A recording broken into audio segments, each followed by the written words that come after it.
Assalamualaikum warahmatullahi wabarakatuh.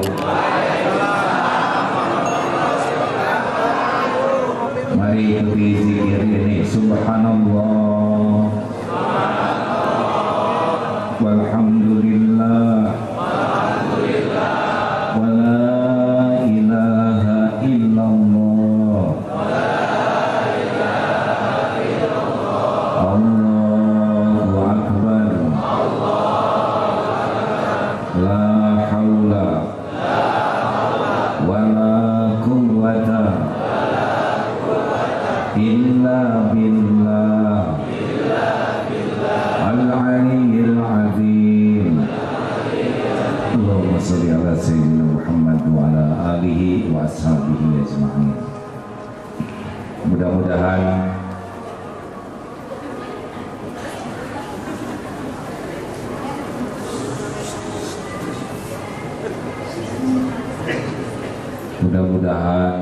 kita termasuk orang-orang yang bisa menyikapi persoalan apapun dengan sikap terbaik. Kalau saya lihat dari depan, ini wajahnya ada kemiripan, ini wajah-wajah banyak masalah. Benar atau benar? Banyak masalah, baik atau buruk? Tergantung. Kalau benar menyikapinya baik, kalau salah menyikapinya buruk. Hidup ini adalah perpindahan dari satu masalah ke masalah lain. Masalah tidak ada yang membahayakan. Yang bahaya salah menyikapi masalah. Orang tidak lulus ujian bukan karena soal. Orang tidak lulus ujian karena salah jawabannya. Betul? Jadi kalau kita menderita karena persoalan atau karena sikap terhadap persoalan? Jawab. Ini judulnya apa sih? Dengan silaturahim. Ya, cocok-cocokan saja ya.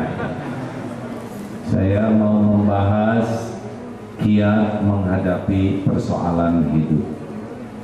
Karena kalau orang bisa menyikapi persoalan dengan baik, silaturahim dan kerja pun akan baik. Ini sound systemnya jelas tidak nih?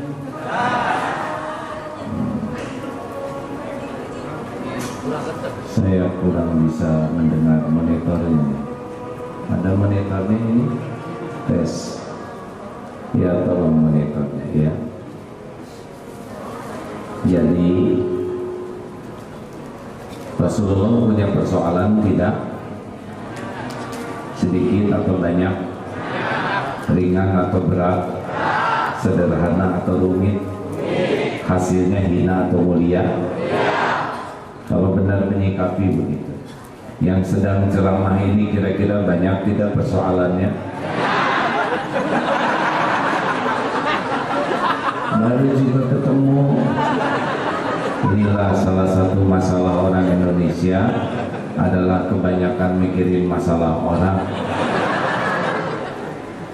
Harusnya jawaban saudara tidak tahu, benar.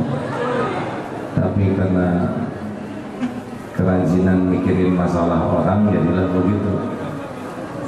Satu, ceramahnya sederhana ya, tapi mudah-mudahan manfaat.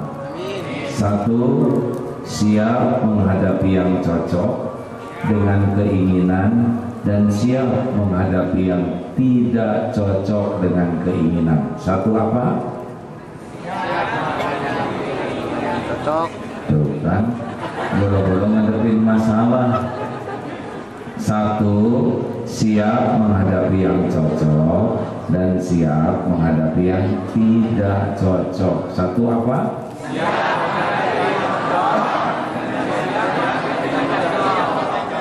Sing kompak. Satu, siap menghadapi yang cocok dan siap menghadapi yang dengan keinginan. Itu resep pertama. Kenapa? Karena dalam hidup ini tidak akan selamanya cocok. dan tidak mungkin semua keinginan kita akan terjadi, tidak mungkin. Pasti ada yang tidak terjadi. Kenapa? Karena tabrakan dengan keinginan orang lain. Contoh, Bapak mau sehat? Jawab hadirin. Akhwat mau sehat? Orang se-Indonesia mau sehat? Sedunia mau sehat? Kalau semua terkabul sehat, apa yang terjadi? Adem sari tidak laku ya.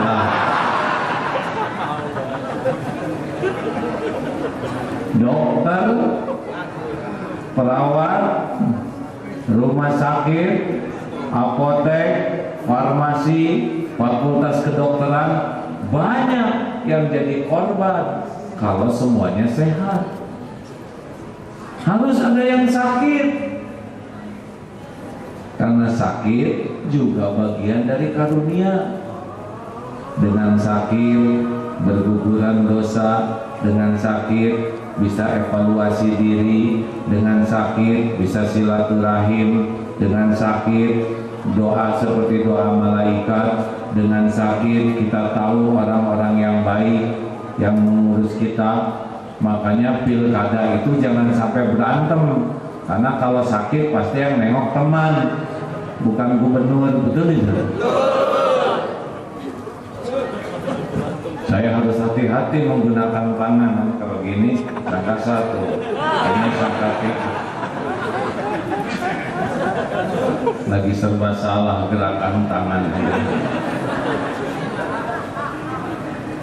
Jadi siap menghadapi yang cocok dan siap menghadapi yang tidak cocok, karena tidak akan terjadi semuanya. Coba yang ingin jadi gubernur, pasti 3 nggak jadi, betul? 3 pasang maksudnya, jadi bukan nomor 3 serba salah gitu. Pasti 3 pasangan tidak jadi. Yang jadi, oh nyebut 1 salah lagi. Nah, saya nggak akan ngomong pilkada, serba salah. Diam. Hadirin, teruskan. Jadi kita harus tahu surat Al-Baqarah ayat 216. Ini bagi yang gagal-gagal, ini dalilnya. Menurut kita gagal, padahal belum tentu buruk menurut Allah. A'udzubillahi minasyaitonirrajim. Wa 'asa an takrahu syai'an wa huwa khairul lakum. Boleh jadi engkau tidak suka, padahal baik menurut Allah bagimu. Wa 'asa an tuhibbu syai'an wa huwa syarrul lakum. Boleh jadi engkau suka, padahal jelek menurut Allah bagimu. Wallahu ya'lamu wa antum la ta'lamun. Allah Maha tahu, kalian tidak tahu. Makanya hidup ini jangan sok tahu. Digigit anjing baik buruk? Sok tahu. Ada yang doa minta jodoh, ya Allah saya belum nikah, pengen jodoh, hanya engkau yang ngatur jodoh. Allah dengar tidak? Keluar dari rumah langsung ada yang melirik, tanpa rasa malu dia ngedeketin dan langsung menggigit betis. Ya Allah, saya minta jodoh, kenapa yang datang anjing betina? Bawa ke dokter, kata dokter lukanya agak dalam, bawa ke rumah sakit. Sampai di rumah sakit, hari berganti waktu, lambat laun tahulah rahasia takdir. Ternyata jodohnya perawat. Jadi digigit anjing tuh bagian dari terkabulnya doa. Kenapa? Karena jodoh dia adalah perawat. Supaya ketemu dengan perawat itu digigit anjing, sebab perawat ini bagian gigitan anjing. Jadi takdir tuh belok-belok hadirin. Tapi ya ikhwan, kalau mau cari jodoh tidak perlu nyari, karena tiap orang garis takdirnya beda-beda. Juga kalau dia gigit anjing jangan dulu bahagia ya, belum tentu jodoh, mungkin rabies.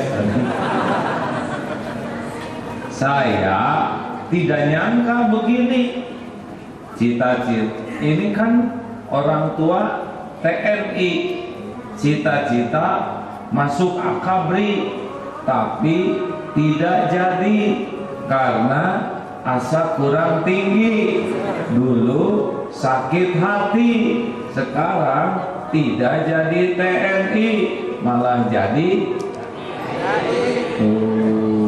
ternyata gagal masuk akabri itu lebih baik bagi saya, karena ada takdir lain yang harus saya jalanin. Mengerti? Halo, mengerti tidak nih? Jangan berburuk sangka terhadap takdir. Tugas kita ini bukan ngatur Allah. Tugas kita ini 3. 1. Meluruskan niat. Ulangi. 2. Menyempurnakan ikhtiar. 3. Pasrahkan dengan tawakal. Sudah selesai. Apalagi yang menguasai takdir itu Allah. Yang kita inginkan belum tentu yang terbaik. Makanya akhwat, kalau nanti ada menjelang nikah dibatalkan oleh calon suamimu, baik atau buruk?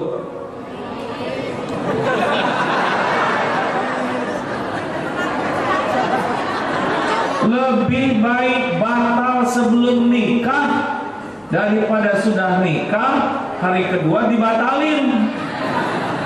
Kan beda statusnya ya.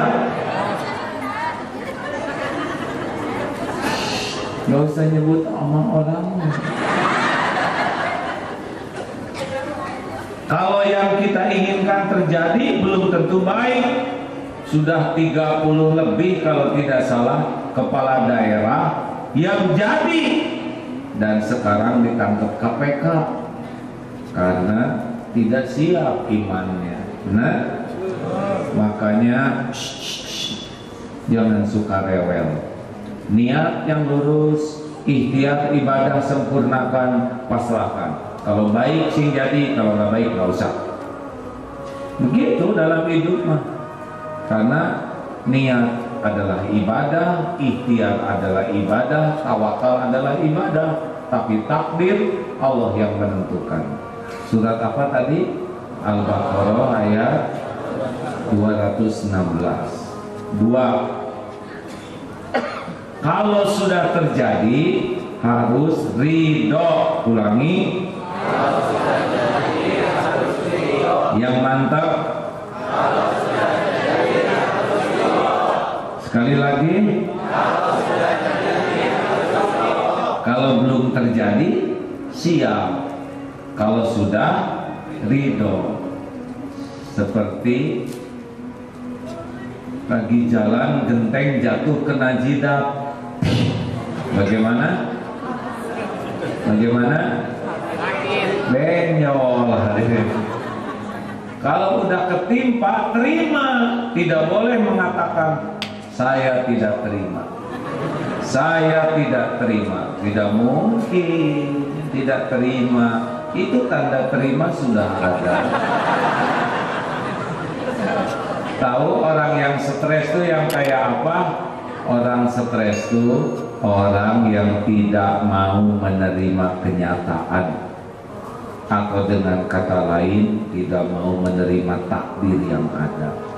Terima kalau nasi jadi bubur, terima sambil cari cakwe, ayam, kacang polong, kerupuk, kecap, seledri, bawang goreng, sambal, gepuk, bakakak ayam, dan soto. Ya. Serius, tadi kesini nih salah jalan, salah belok, terima, dan nggak diterima juga nggak bisa balik lagi. Tinggal telepon ke panitia, panitia kami salah belok, panitia yang nyari kami, kan beres. Selesai juga kan masalahnya, betul? Siapa yang stres? Yang stres adalah yang paling tidak nerima kenyataan, yang tidak nerima hidung yang ada, tiap ngaca stres. Hidung putih.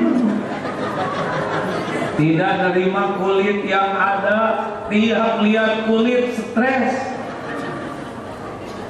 Yang paling sengsara adalah orang yang paling ingin kelihatan lebih dari kenyataan.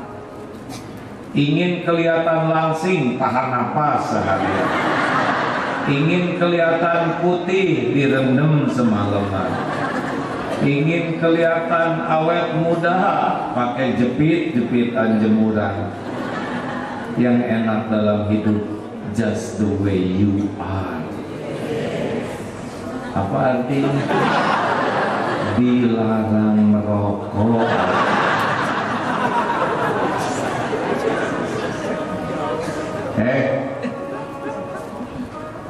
Terima kalau udah terjadi. Faman rodiya falahur ridho. Barang siapa yang menerima takdir yang ada, Allah ridho. Terima takdir itu bukan diam, terima dulu baru ikhtiar. Sakit gigi ridho sambil pergi ke dokter gigi. Sesampainya di dokter gigi ada tulisan, maaf dokter hari ini tidak praktek karena giginya sedang sakit. Bagaimana? Ridho lagi, benar. Jangan sampai mengatakan tahu gini saya nggak akan pergi. Stres. Bagaimana nggak pergi, udah nyampe belok kiri kanan, kanan, tiba-tiba macet. Coba tadi ke kiri, stres. Udah jelas dia di kanan ya. Pernah dengar nggak orang kayak gitu? Nah itu kan orang stres. Terima hadirin, terima takdir yang ada ya, sambil ikhtiar ke takdir lainnya. Orang yang enggak nerima takdir itu menderita, tidak akan bisa ikhtiar karena kegulung. Orang nasi jadi bubur, kamu sih airnya kebanyakan, udah saya bilangin ini kompornya nggak nyala. Ngomong tetap bubur, benar? Ya sudah, sekarang nasi jadi bubur, gimana caranya supaya kita nikmati? Dah, jadiin aja bubur ayam spesial. Enak hidup ini hadirin. Hidup ini pasti berwarna. Kantor ini indah karena berwarna. Coba sewarna hitam, ini horor. Apa produk di sini tuh namanya? Adem sari-sari. Nah, jadi adem hitam hadirin. Taman indah karena berwarna. Yang azan ngaji indah karena suaranya berwarna. Benar? Hidup juga indah karena hidup ini berwarna. Sehat, sakit, ada, tiada, dipuji, dicaci, gembira, sedih. Itu warna hidup. Baru menyenangkan. Nggak mungkin hidup monoton, nggak rame. Tes, nih udah pada nikah belum sih?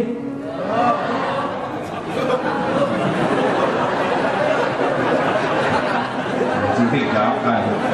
Dari wajahnya mas sudah pernah.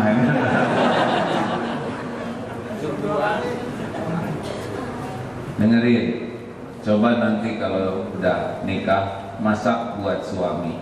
Mas, tak masakin tak buatin karedok spesial ya. Masya Allah, dasar istri pinter. Ini karedok terenak sepanjang sejarah hidup saya.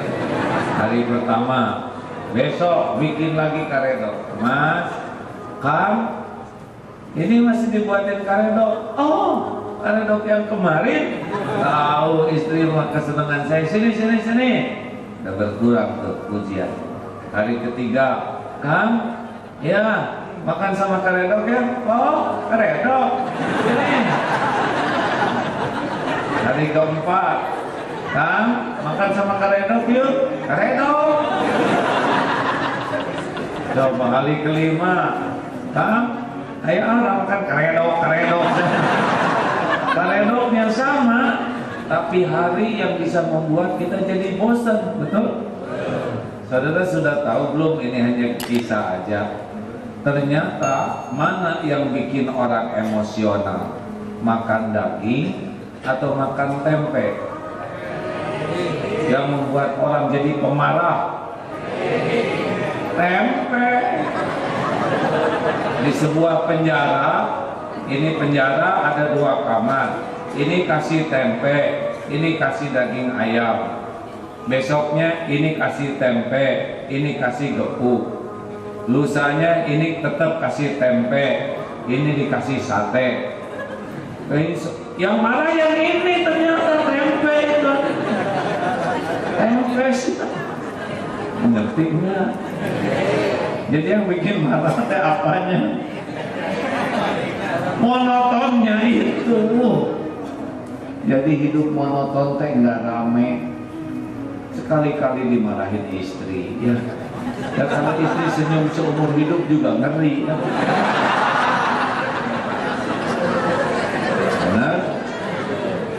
Saya mah udah nyobain, dipuji rame-rame udah, dicaci maki rame-rame udah. Sekarang saya ngerti bagaimana caranya menghadapi dihina orang.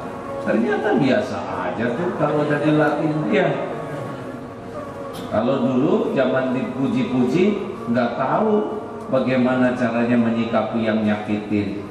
Kalau sekarang udah ngerti, makanya mau dihina di apa-apa sok we, nggak ada urusannya. Mau ngapain saya sakit hati, nggak ada kerjaan. Tuhan saya kan Allah, bukan mulut orang. Mau sampai jeding, jeblek, menghina, nggak ngepek men. Rezeki saya mah diatur oleh Allah, bukan oleh mulut orang. Enak kan? Mau ngapain? Sakit hati nggak dihina. Mau ngapain sakit hati? Nggak ada urusan antara mulut orang dengan hati saya. Hati saya membuat Allah, ngapain capek-capek mikirin mulut orang? Saya juga punya mulut sendiri. Mending mikirin mulut saya. Ya. Ini tuh baru bisa ngomong sekarang. Dulu kan nggak bisa. Makanya berkah. Dulu ya tahun 2000 kan hebohnya 2006 akhir. Udah lahir belum? Nih ya, waktu puncak populer duniawi. Dulu kan agim gitulah hampir di tiap TV. Itu beasiswa dari Darut Tauhid itu paling setahun 10 miliar. Sekarang sesudah dihina dicaci, tahun kemarin kami menyalurkan beasiswa 108 miliar, 11 kali lipat. Perputaran ekonomi Darut Tauhid dulu setahun paling 20-30 miliar, 40 miliar. Tahun kemarin Darut Tauhid hampir setengah triliun, ya kan? Itu teh berkah dihina. Gara-gara dihina, evaluasi diri. Gara-gara dihina, evaluasi tujuan hidup, evaluasi pesantren, evaluasi akhlak. Jadi nemu kekurangan dan kesalahan, dia diperbaiki. Jadi untung. Makanya saya tidak sakit hati kepada yang menghina, karena sudah jadi jalan bisa memperbaiki diri. Terima kasih.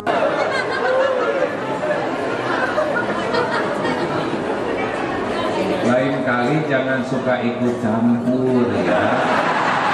Urus suami masing-masing. Itu aja nggak keurus ya. 3 sudah 12 tahun yang lalu itu ya.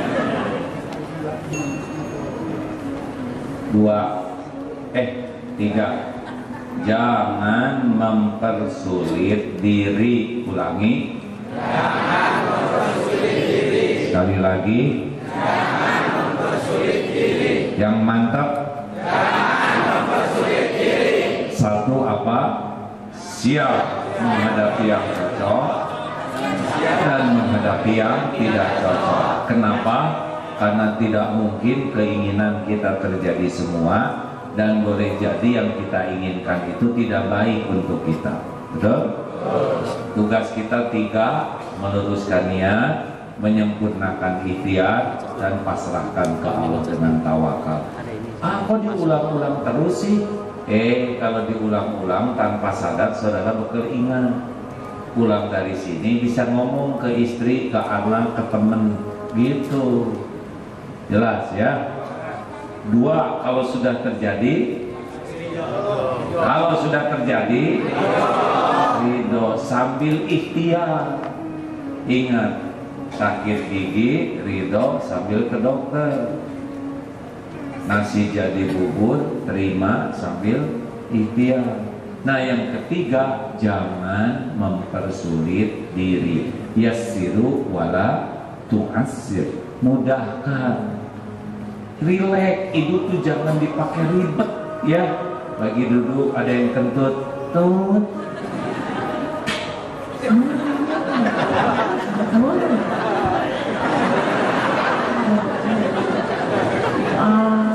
Ini sekedar kentut bener. Coba sekarang kita jengkel, gimana? Dia masuk lagi enggak? Tapi aku cium, dikeluarin lagi bisa enggak? Tapi udah nyerap ya kan? Relax. Tut. Alhamdulillah. Telinga saya masih normal. Bisa mendengar suara selembut ini. Tiba-tiba bau. Alhamdulillah. Hidung saya masih sensitif. Bisa mencium bau karbit. Teman saya ini pasti malu. Teman saya pasti udah mati-matian nahan, tapi kadang tidak tertahankan. Saya jengkel juga tidak akan menyelesaikan masalah. Lebih baik saya jaga perasaannya. Tenang aja, nggak kedengaran kok. Jadi dia tenang ya. Dan marah juga nggak selesai masalahnya, betul? Nggak bisa dikembaliin. Serius. Ayolah, kalau setiap masalah kecil jadi masalah besar, kapan bahagianya hidup ini? Naik motor, ban meletus, innalillah wa inna ilaihi. Wah, ban meletus nih. Alhamdulillah, yang meletus cuma bannya aja, nggak sama tangkinya. Kenapa ya ban meletus? Karena ada rezeki tukang tambal ban di dompet saya. Makanya takdirnya meletus. Semuanya ada waktunya. Oh iya ya, semuanya ada waktunya. Pindah, rezeki itu ada waktunya pindah ya. Kalau rezeki tukang kacamata ada di dompet saya, ini keinjak, ketinggalan, patah. Itu ciri-ciri udah waktu pindah tuh rezeki. Tapi gimana nih? Ke kantor kan masih 2 kilometer lagi. Allah menginginkan kita olahraga. Jarang kita ngedorong-dorong motor tengah hari gini ya. Ayo, kamu yang dorong, saya naik. Semuanya dibuat sederhana. Serius tadi. Saya emang gak mau ribet hidup ini betulan. Kemarin kendaraan ketimpa pagar, ya udah, untung yang ketimpa cuma kendaraan, penumpangnya selamat semua. Tuh, berarti ini rezeki bengkel. Tapi kan mahal kayak gini. Udahlah, kalau mahal mah nggak usah diperbaiki. Pas telepon ke bengkel, oh ini harus diganti kapnya, ya udah sok ganti. Kata tukang bengkel kayak saya ingin khidmat ke ulama, nggak usah dibayar. Tuh coba. Kalau saya waktu kemarin ngenes kan rugi, udah mah gratis ya kan. Udahlah. Tapi saya sebel banget sama teman kerja saya. Sebel sama saya. Ini kita ya. Dengerin, ini rahasia. Jangan ngomong sama teman, ya, sebab dia lagi di sini sekarang. Kalau ada orang yang sebel ke kita, kita harus syukur. Bukan kita yang sebel ke dia. Sebab orang yang iri kepada kita adalah orang yang ingat terus kepada kita siang dan malam. Hanya kita yang ada di pikiran hati. Kita udah tidur, dia nggak bisa tidur mikirin kita. Benar? Hanya kita nggak punya waktu nyari kekurangan diri, dia seluruh waktunya nyari-nyari kekurangan kita. Masya Allah.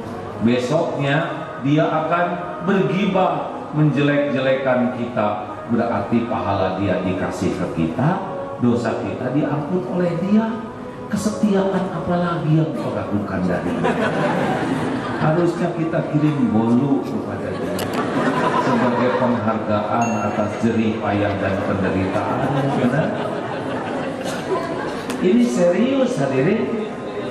Yang nelangsa itu kalau kita sebel sama teman. Lihat wajah dia, dia senyum, kita mual. Tahu-tahu dia naik motor baru, langsung naik tensi. Untung di sini kantornya nggak ada lift. Yang ada lift lebih menderita. Mau masuk lift ada dia, ada dia, amit-amit terpaksa naik tangga. Lantai 8. Udah gempol di lantai 8 tuh. Mau ke toilet, ada dia. Balik lagi cari selokan. Bila hati kian dengki, tak rela teman dapat rizki, tak pernah mau memuji, hanya bisa mencaci. Tapi bila hati bersyukur, kebaikan tak pernah kendur. Wow, tidur tak pakai kasur, hati tetap merasa makmur. Masih ingat? Kalau buat balik semangat.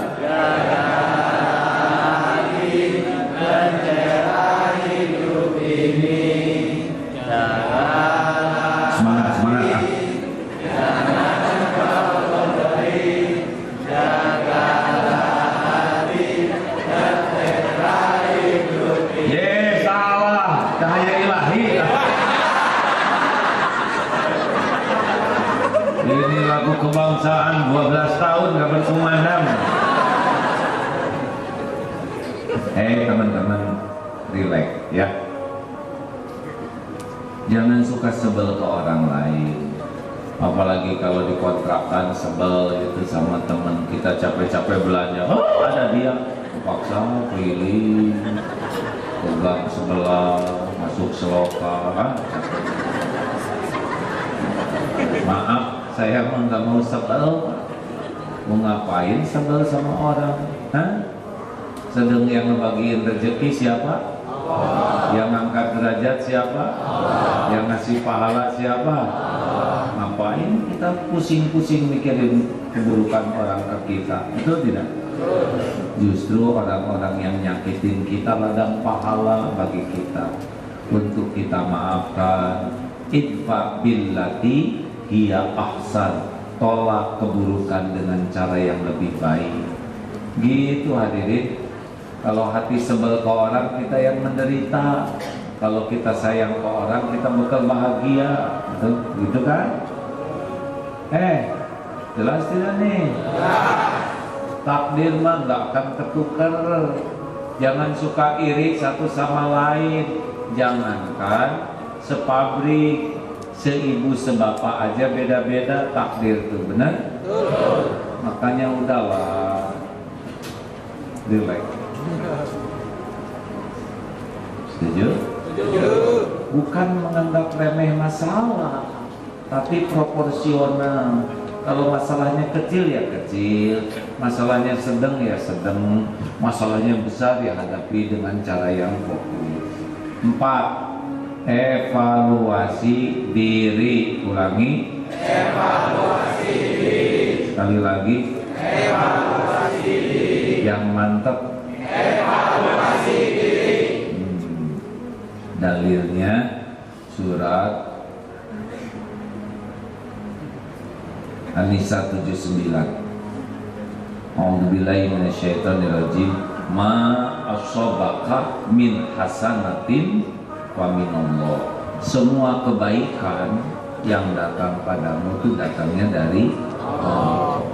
Wa ma ashabaka min sayiatin wa min nafsik. Keburukan yang menimpa diundang oleh keperbuatan kita sendiri. Ini rahasianya nih. Jadi kalau ada persoalan, jangan suka sibuk nyalahin orang lain. Evaluasi diri. Ini ada santri udah berkeluarga, lagi makan sama istri dan anaknya. Nah, si pelayan restoran itu cakep, sambil makan. Selesai makan, adzan maghrib, mau ke musola, nabrak pintu kaca, ada tulisan awas kaca. Pintu nutup ditabrak, udah sakit, malu. Sholat nangis terseduh-seduh. Kenapa? Ya Allah, ini karena dosa saya. Saya duduk sama istri saya, tapi mata saya malah jelalatan sama yang tidak halal. Astagfirullah. Pernah di Mekah ada waktu umroh, ibu-ibu menangis. Saya tanya, kenapa menangis terus, Bu? Saya ditegur oleh Allah. Bagaimana ibu tahu ditegur Allah? Tadi saya pulang dari masjid, ada merpati berak kena kening saya. Padahal lapangan segitu luasnya, kepala segini kecil. Kesini ini susah. Merpati ngotorin kening tuh nggak gampang. Pertama lintasan harus sama. Oh iya, beda lintasan nggak kena. Yang kedua percepatan. Angka kecepatan terbang dengan kecepatan jalan harus berimbang. Yang ketiga sudut elevasi antara pantat merpati dengan jidat, derajatnya harus presisi. Selisih beberapa derajat tidak pernah dua. Benar? Yang keempat kecepatan angin. Kalau angin cepat mending dia. Dan yang kelima adalah tingkat kemulesan merpati. Coba siapa yang bisa ngatur sempurna itu selain Allah? Nah, si ibu ini ngerti. Astagfirullah. Langsung ganti mukena, pergi lagi ke masjid. Ya Allah, saya ngaku otak saya kotor terus, pikiran saya kotor. Ini masalah tuh dibawanya ke evaluasi diri. Dompet hilang, jangan ngambek sama copet. Copet kurang ajar, udah pasti. Kalau dia soleh mah nggak nyopet. Pertanyaannya, kenapa saudara yang kecopetan? Evaluasi diri. Kalau sibuk mikirin copet, nggak ada evaluasi diri. Yang penting mah kita yang berubah. Kenapa saya ditakdirkan hilang? Dosa apa nih? Oh iya, saya memang jarang sedekah. Kamu suka sedekah? Sedekah tiap Jumatan. Berapa? 1.000. Sekali Jumatan 1.000. Sebulan 4.000. Setahun berapa? 48.000. Padahal dia suka ngerokok. Sekali ngerokok 20.000. Sebulan 600.000. Setahun 7.200.000 rokok dibakar. Jumatan 48.000. Merokok 7.200.000. Jumatan 48.000. Merokok 7.200.000. Jumatan 48.000. Merokok, siapa Tuhannya? Allah atau rokok? Lihat, dia lebih banyak berkorban untuk rokok daripada untuk Allah. Dia lebih ingin dekat dengan rokok daripada ingin dekat dengan Allah. Makanya tidak ada cerita para perokok itu hidupnya tentram, tidak ada.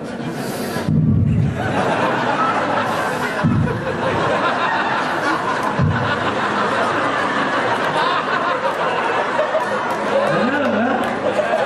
Lihat, nggak ada perokok.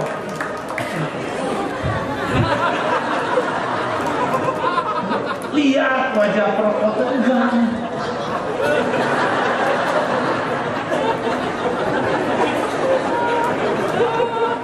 Saya senang di sini tidak ada yang merokok.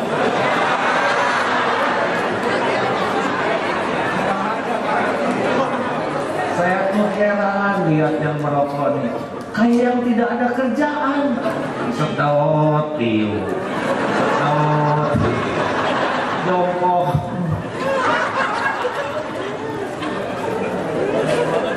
Akhwat, boleh punya suami cakep, boleh punya suami kaya, bagus, tapi lihat dia merokok atau tidak. Kalau dia merokok, nasibnya sudah tertulis di bungkus rokok. Rokok dapat menyebabkan kanker, serangan jantung, impoten, gangguan kehamilan dan janin. Jelas itu, ya. Nggak mungkin itu ditulis di sana bohong. Kalau bohong bisa didakwa itu perusahaan rokok. Itu jujur. Pernah ada cerita karyawan pabrik nanya sama bosnya di pabrik rokok, bos punya pabrik rokok, tapi bos kok nggak merokok? Kenapa bos? Pakai dong matanya, pakai dong matanya. Baca, rokok dapat menyebabkan kanker, serangan jantung, impoten, gangguan kehamilan. Mau apa kami jadi orang kaya kalau kami penyakitan, jantung, kanker, impoten? Mau ngapain? Tapi kenapa bos masih tetap bikin rokok? Rokok tuh dibikin nggak bisa baca, ngaco.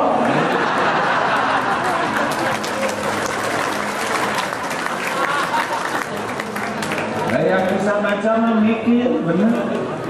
Makanya saya senang di sini tidak ada yang merokok.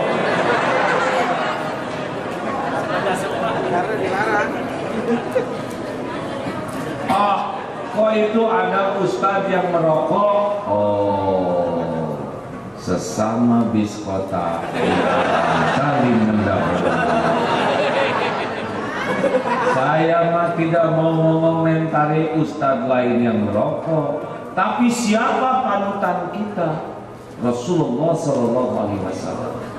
Kebayang tidak Rasulullah merokok? Gak akan kuat kita membayangkannya, karena beliau itu warok, sangat hati-hati. Jangankan yang halal, jangankan mengerjakan yang makruh, yang mubah juga hati-hati. Apakah para sahabat perokok kira-kira di Masjid Nabawi, Sayyidina Abu Bakar, Umar, Utsman, Ali, ada asbab gitu? Kebayang tidak? Jawab. Gak ada lihat yang pernah umroh haji, gak ada di dalam masjid asbab. Kalau itu baik pasti dicontohin, benar? Mikir, men. Saya kasihan lihat yang merokok tuh, karena ada kemungkinan kematiannya itu diakibatkan rokok. Kan orang akan dimatikan oleh Allah dalam kebiasaannya. Telah wafat karena tertelan rokok, berikut korek api dan asbak.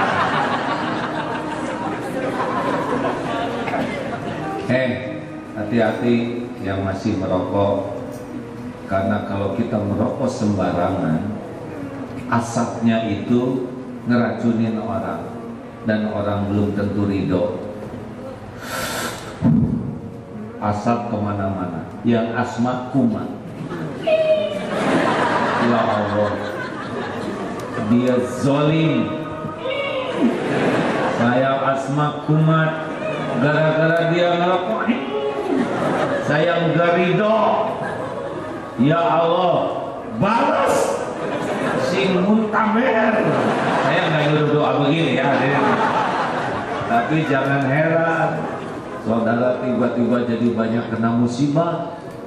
Mungkin karena asap rokok saudara menzolimi orang. Bukankah orang yang teraniaya itu doanya mustajab? Saran saya, berhenti. Kalaupun sedang berusaha berhenti masih pengen merokok, bungkus itu kepala pakai kantong semen, sok telan sendiri itu asapnya ya. Mudah-mudahan cepet ya. Setuju tidak? Wah, mau tidak punya suami perokok? Gak bisa apa-apa, menang daya dan cicilan aja. Yakinlah lelaki perokok mah gak akan bisa apa-apa lama-lama, beneran. Tapi kok itu iklan rokok sepertinya gagal naik tebing. Iya, karena dia gak bisa apa-apa, jadinya naiknya ke tebing.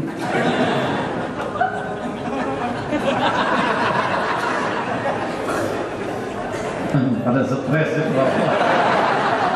Pokoknya kalau ingin lihat lelaki impoten lain rokok itu, jadi sederhananya gitu aja. Kenapa jadi melotot begini sama saya? Nggak usah ngomongin orang. Evaluasi diri. Mana yang harus sabar? Istri atau suami? Istri atau suami? Dua-duanya. Mana yang harus lebih sabar? Istri atau suami? Suami. Karena kita lelaki. Lelaki itu kepala keluarga, pemimpin yang tanggung jawab untuk memberi contoh, mendidik, melatih keluarganya. Lelaki, dengerin. Seburuk-buruk lelaki dalam Islam adalah lelaki yang kasar kepada istrinya. Gak boleh. Walaupun istrinya menjengkelkan, tidak boleh kasar. Karena wanita dibuat dari tulang. Benar ya, tulang rusuk. Kemarin ada yang nyebut tulang kering. Ngaco. Ada juga yang nyebut tulang iga. Itu mas soto. Jamaah ini kadang-kadang udah nggak tahu, sok tahu.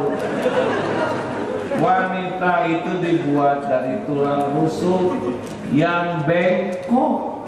Kalau dikerasin patah dia. Kalau dibiarin dicontohin. Kita harus kasih contoh, didoain, doa merubah takdir, dan disolatin. Bukan sholat jenazah, sholat tobat, karena kita yang tanggung jawab. Jadi sama istri itu harus evaluasi diri. Kenapa? Karena wanita emang gitu, suka nggak jelas.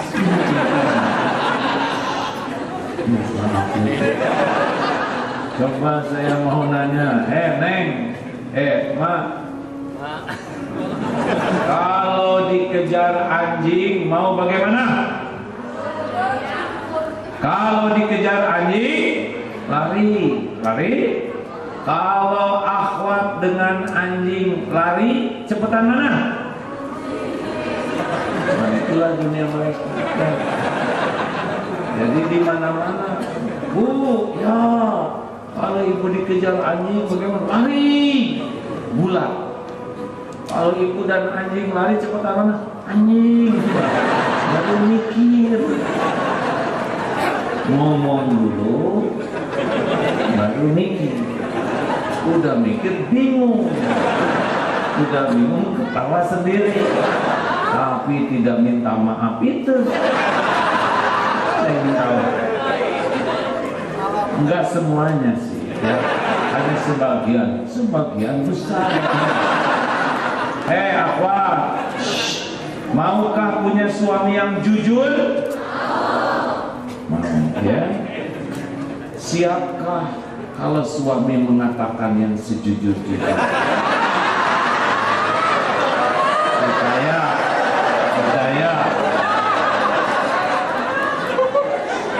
Cepat perubahannya. Bilangan detik loh, Pak. Maukah punya suami jujur? Mau. Apakah siap? Tidak. Yang ngomong mau.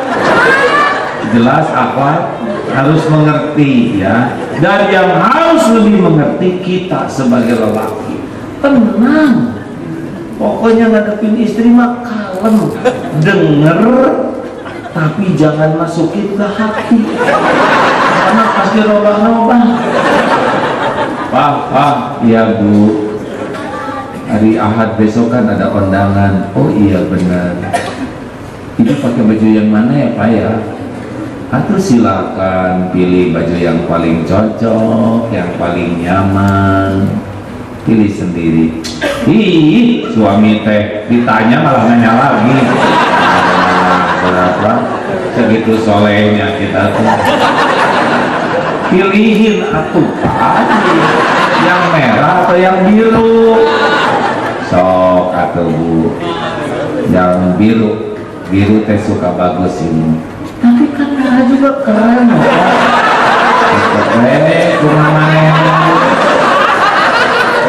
Tahu pas sudah takar kembang keluar teh hijau Pak. Kita bilang biarin. Apalagi kemarin menjelang buka, Pak mau buka apa, makanan apa nanti Pak buat buka? Udahlah Bu, nggak usah repot-repot, apa yang ada aja. Istrimu berbakti dipersulit gimana? Ya sok atuh, bikinlah opor ayam. Ayam tuh mahal. Aku yang gampang karedo, kota kan mencret. Aduh Bu, bisa batal sekarang juga. Udah atulah, yang gampang aja ke warteg, atuh yang gampang, udah banyak pilihan, murah, sok ke warteg. Oh, berarti masakan mama nggak enak ya? Nggak punya pilihan selain sholat, tobat, ampun.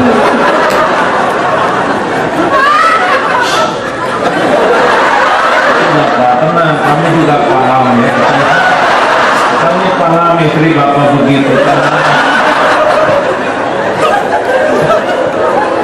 Mau dikasih satu lagi ceritanya kan? Papa jaga pandangan, kita mau ke undangan. Setiap yang ke undangan dandan loh Pak, tapi ingat yang halal cuman istrimu Pak, saya yang siap. Jangan ngelawan, diam. Ibu teh kok curiga aja? Bagaimana nggak curiga? Oh, rame lagi, panjang lagi. Insya Allah, gitu tekniknya. Sampai di undangan, apa Bu, ngikutin terus? Apa sih Bu? Kenapa lihat perempuan itu terus? Hah? Atau nggak sengaja lah Bu? Nggak sengaja. Ibu kan lihat dari tadi, ha? Berapa kali Papa ngeliatin dia? Hah? Emang dia sama saya cakepan siapa Pak? Cakepan siapa? Atuh Bu, cakepan Ibu. Oh, nggak percaya dia. Karena dia sadar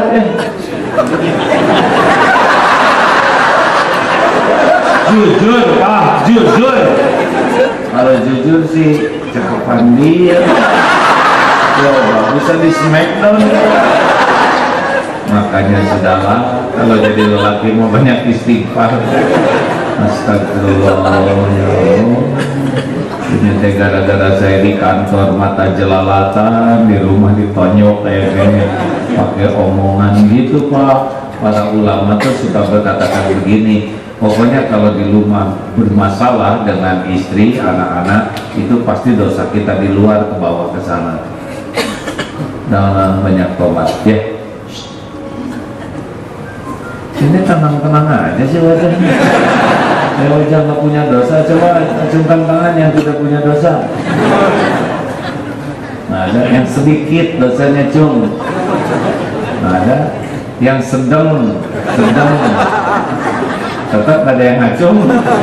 Bapak ngacung? Oh ngacung ya.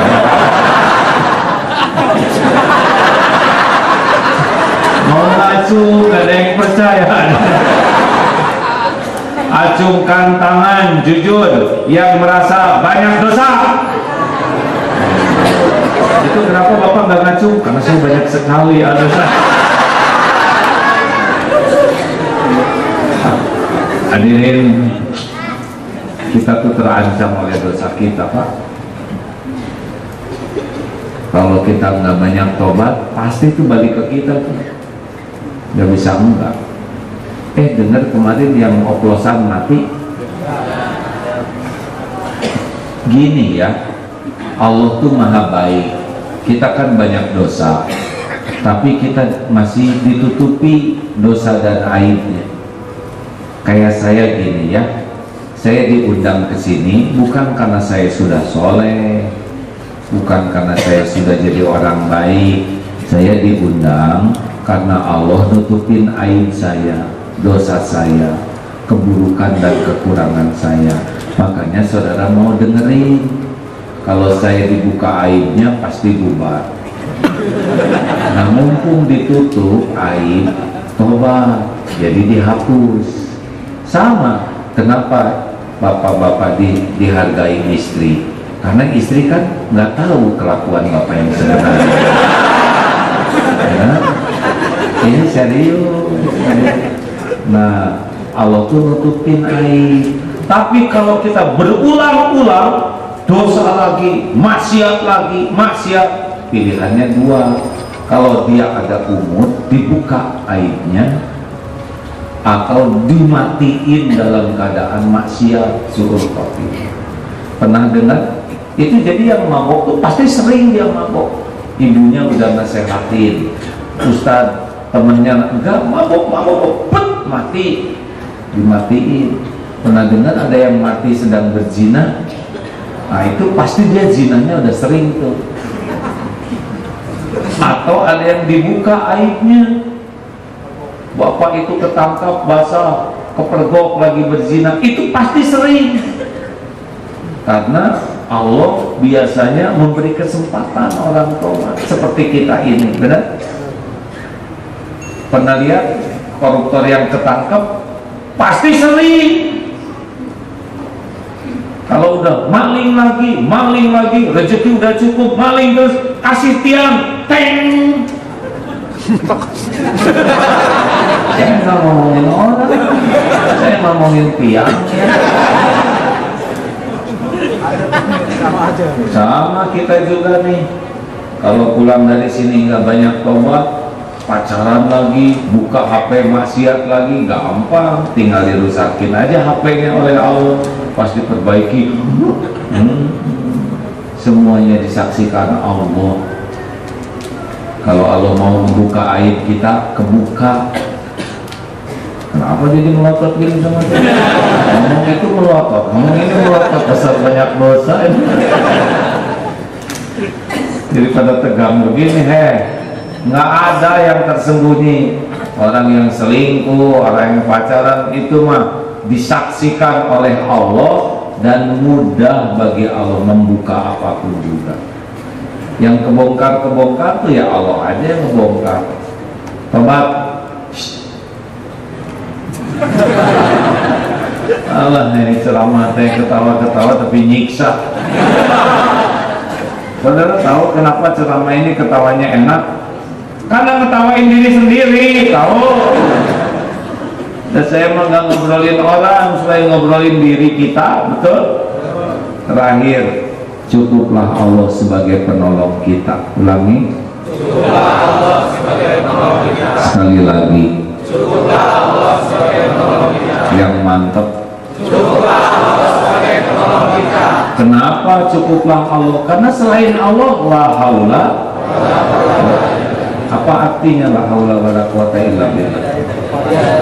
Tiada daya, tiada kekuatan kecuali dengan izin Allah. Nih, semua yang hadir akan memberi kepada saya satu butir nasi, digotong oleh semua. Tapi Allah tidak menghendaki saya dapat nasi. Sampai nggak kepada saya? Sampai tidak? Tidak akan terjadi. Bergabung jin dan manusia mau ngasih sesuatu, kalau Allah tidak izinkan, enggak bisa.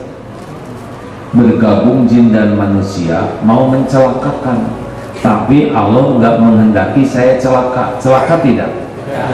Celaka tidak? Tes, lempar Pak, pakai botol, pakai HP, sepatu, kardus, apa aja, bebas. Depan, samping, belakang bebas. Siap?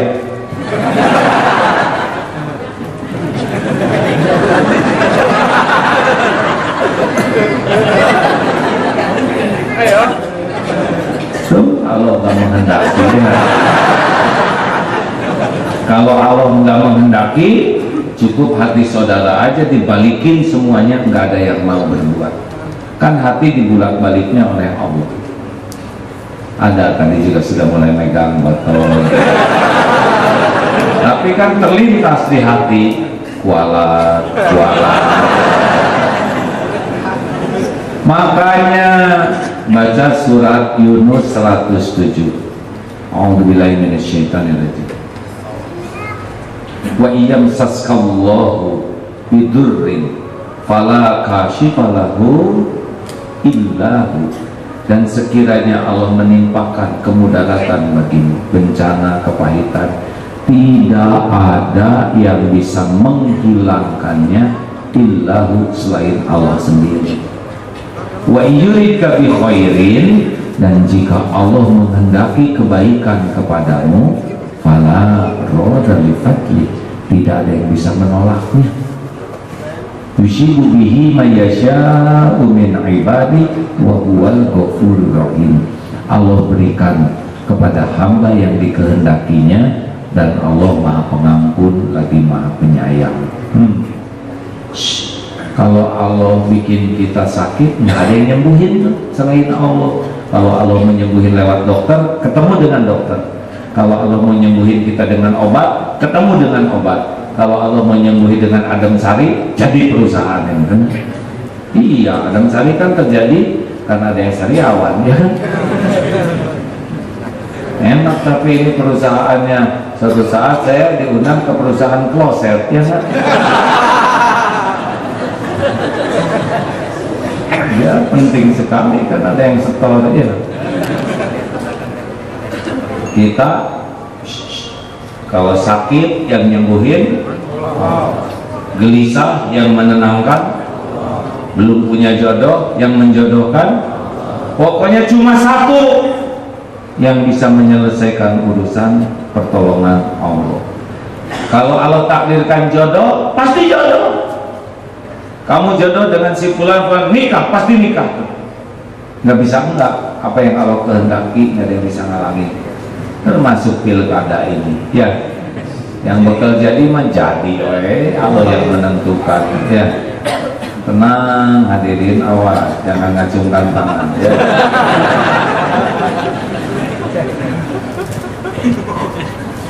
Ini begini lihat jari jempol tuh, jadi kayak siang begitu hadirin. Tenang hadirin, pokoknya saudara harus yakin nikmat dari Allah, musibah tidak ada yang hilangin selain Allah. Mau dikasih tahu amalannya enggak?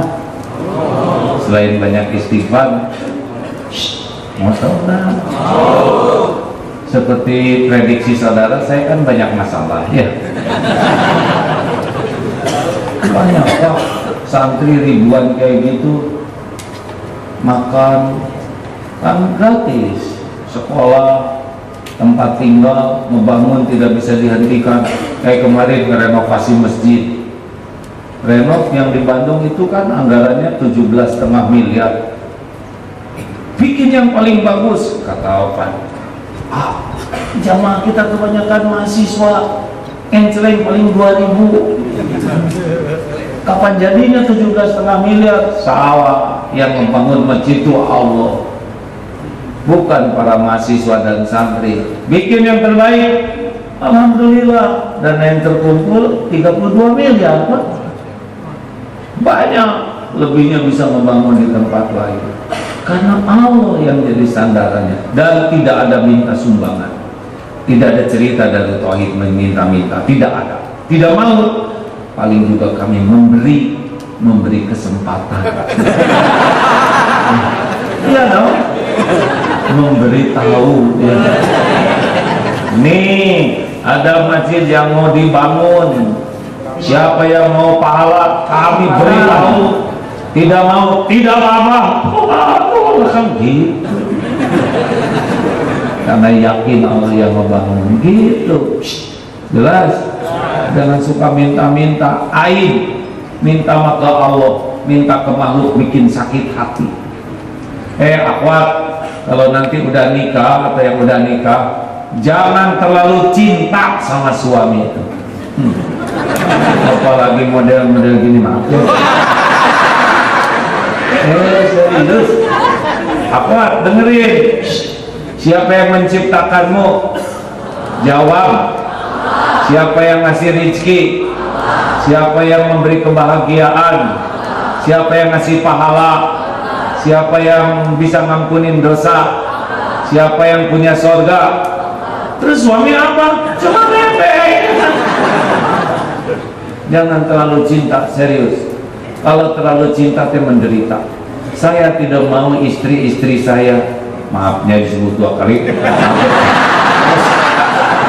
Kalau sekali teh asa kurang lengkap. Sudahlah, jangan usil ya. Kesuksesan seorang suami adalah mendidik istrinya lebih mencintai Allah daripada kepada dirinya, lebih berharap ke Allah daripada berharap kepada dirinya, lebih takut ke Allah daripada takut. Dia bakal bahagia karena dia akan disukai Allah. Benar? Kita hidup, kita mati, dia tetap terjamin. Gitu, lelaki, ya, akhwat, jangan terlalu berharap sama suami. Ikhwan, jangan terlalu takut sama istri. Jangan beda kapling. Banyak itu teman-teman saya yang jenderal-jenderal, saya mau perang hayu, bertempur hayu, tapi itu istri mau ampun asli. Sampai ada kerajaan yang malu tuh rajanya. Saya merasa terhina. Saya dengar semua lelaki di negeri ini takut oleh istrinya. Jujur, yang takut istri ke kiri saya, ke kanan saya, pada pindah. Tapi untung ada yang pindah ke kiri. Saudara, saya salut. Saudara satu-satunya lelaki yang berani ke kiri. Saya disuruh istri saya.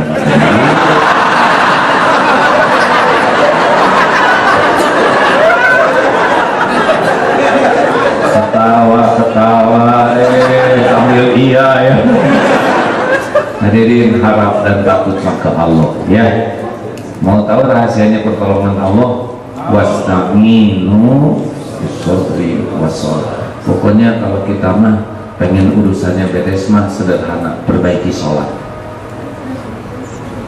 Makanya tadi pas habis sholat masih ada kesempatan sholat sunnah. Bapak Ibu kalau ada masalah seberat apapun 40 rakaat 17 fardu, subuh 2, duhur 4, asar 4, maghrib 3, isya.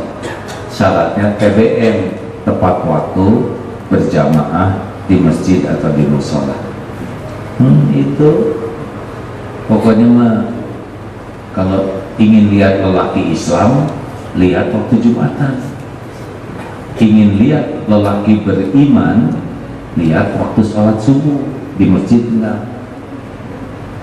Ingin lihat lelaki solehah, lihat sholatnya di rumah pasti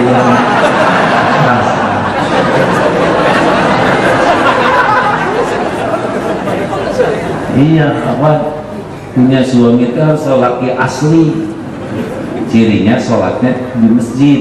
Kalau suami sholatnya di rumah terus, itu suami lelaki soleha. Suruh pakai mukena atau sarungnya pakai renda. Lelaki, kamu ini jogging 5 km kuat, ke masjid 50 meter nggak kuat, nunggu digotong ya? Maunya di depan imam aja sholat tuh, itu jenazah tahu.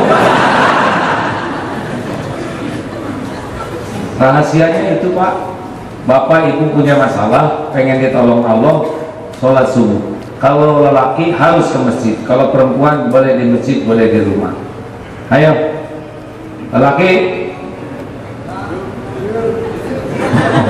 ingat ya, yang sholatnya di rumah terus. Ayo beli mukena sana, dijahit tumis dia pakai mukena.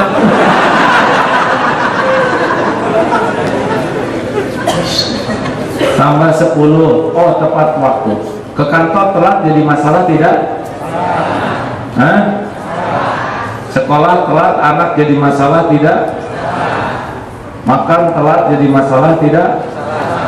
Sholat telat itu sumber masalah. Berjamaah di masjid plus 10 rawatib. Qobla subuh, ulangi. Qobla duhur, ba'da duhur, ba'da maghrib, ba'da isya. Ulangi.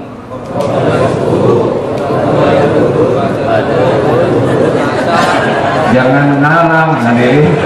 Qobla subuh, ba'da subuh. Tidak ada sholat pada subuh. Qobla subuh, qobla duhur, ba'da duhur, ba'da maghrib, ba'da isya. Jangan tinggalkan 10 ini. Duhur boleh ditambah 2 jadi 4 boleh. Tapi 10 ini jangan tinggalkan. Plus tahajud kalau bisa 11 rakaat. 11. Kalau nggak kuat 11 2 saja lah ya. Udah 2 istirahat, kemudian 2 rakaat lagi, baru tambah 2, baru 2. Doa penghujung malam bisa merubah takdir plus duha 2. Tadi saya tidak sempat, di sana banyak tamu, di mobil sholat duha 2 rakaat. Kenapa? Supaya lengkap minimal 40 rakaat ya. Nanti lihat urusanmu beres sendiri. Kalau kerja banyak sholatnya nggak produktif dong. Lihat saja, karena orang yang sholatnya bagus banyak pertolongan Allah, tidak bikin kesalahan. Ada Pak sebuah pabrik di Cimahi, itu pabrik itu konsepnya bekerja itu nunggu waktu sholat. itu tenang, ordernya banyak, kesalahannya dikit, kualitasnya sangat tinggi karena karyawannya itu pada tenang Pak, nggak bikin kesalahan, happy, sambil kerja tuh sambil zikir. Ini pabrik jaket, Masya Allah. Nah, mudah-mudahan dengan kita siap, dengan kita ridho terhadap takdir, tidak mempersulit diri, evaluasi diri sambil banyak tobat, kemudian dekatin Allah dengan memperbanyak sholat, memperbanyak sedekah. Mau tahu satu kunci lagi? Banyak nolong. Wallahu fi aunil abdi makanal abdu fi auni akhi. Allah selalu nolong orang yang senang nolong. Kalau banyak masalah, langsung di otak ini perbaiki ibadah, banyak tobat, banyak nolong. Belanja berapa ini harganya? 8.000, bayar 10.000. Ini kembaliannya nggak usah. Ya Allah, wajah sih wajah bokeh, tapi hati oke. Keluar doa, cari ke toilet, syuk, ada kecoa terpeleset, terlentang, diapain? Dasar zolim. Kecoa udah kecil terlentang diinjak, udah jantan banget. Kalau mau nginjak buaya terlentang ya. Kalau lihat nak kita nolong kecoa, siapa tahu itu yang mendatangkan utang kita dilunasi. Kan ada cerita Nabi pezina nolong seekor anjing kehausan, diampuni dosanya, betul? Pas mau nyebrang, ada anak kecil menyeberang deh, seberangi. Mau nyebrang lagi ada kakek, ayo enggak deh kakek belum dengar ya ceramah. Kita tuh harus nolong apalagi saya lagi banyak masalah. Ayo nggak mau kakek, ayo sampai di pinggir pakai tuh ngambek tuh. Mama ini nyiksa orang tua. Kakek ini gimana? Ditolong malah marah. Nolong apa kamu? Saya baru nyampe nyebrang. Artinya tanya dulu. Terima kasih saya harus berjuang karena tengah hari kayak gini ceramahnya, kalau terlalu syahdu kerek. Terima kasih kawan-kawan, jangan jauh dari ilmu ya. Manfaatnya ini saya nggak ngebagikan harta, nggak bagikan makanan, ngebagiin ilmu pupuk iman, ilmu pemandu amal. Kurang ilmu pasti kurang iman dan kurang amal. Jangan jauh-jauh dari majelis ilmu ya. Carilah ilmu yang membuat yakin ke Allah. Sebelum ilmu syariat, ilmu yakin harus kepada Allah. Terima kasih sekali lagi kepada teman-teman. Al-Fatihah. Bismillahirrahmanirrahim.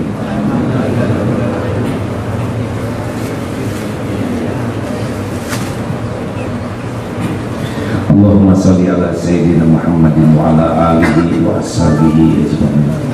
Alhamdulillah ya Allah ya Hayyu ya Qayyum bi rahmatika nastaghits. Ya Allah, berkahi majlis ini ya Allah. Ampuni semua sehitam apapun kehidupan yang pernah kami lalui. Ya Allah, ampuni dosa yang tidak sengaja, ampuni maksiat yang sengaja ya Allah. Ampuni dosa yang berulang-ulang. Kuatkan iman kami ya Allah, agar kami bisa menjauhi maksiat, bisa menjauhi dosa. Lindungi kami dari silau duniawi yang menggelincirkan. Kuatkan iman kami agar tidak diperbudak oleh nafsu, tidak diperdaya oleh syahwat, tidak diperbudak oleh amanah. Indahkan akhlak kami ya Allah. Jadikan kami anak yang berbakti kepada ibu bapak. Jadikan kami orang tua yang jadi tauladan bagi keluarga. Ya Allah, jadikan kami jadi hamba-Mu yang istiqomah. Ya Rabb, berikan kesembuhan jamaah yang sakit, berikan kecukupan yang sedang kekurangan, berikan pendamping terbaik ya Allah yang merindukan. Karuniakan rumah tangga sakinah, kehidupan yang penuh barokah. Istiqomahkan kami ya Allah, jauhkan tempat bekerja kami ini dari bala, fitnah, musibah. Jadikan menjadi ladang amal soleh kami, ladang rezeki yang halal barokah, ladang ibadah kami. Rabbana atina fid dunya hasanah wa fil akhirati hasanah wa qina adzabannar. Amin. Pilkada jangan sampai merusak akidah, pilkada jangan sampai merusak akhlakul karimah, pilkada jangan sampai merusak ukhuwah. Mudah-mudahan jadi amal soleh. Assalamualaikum warahmatullahi wabarakatuh. Baik, terima kasih kepada Kiai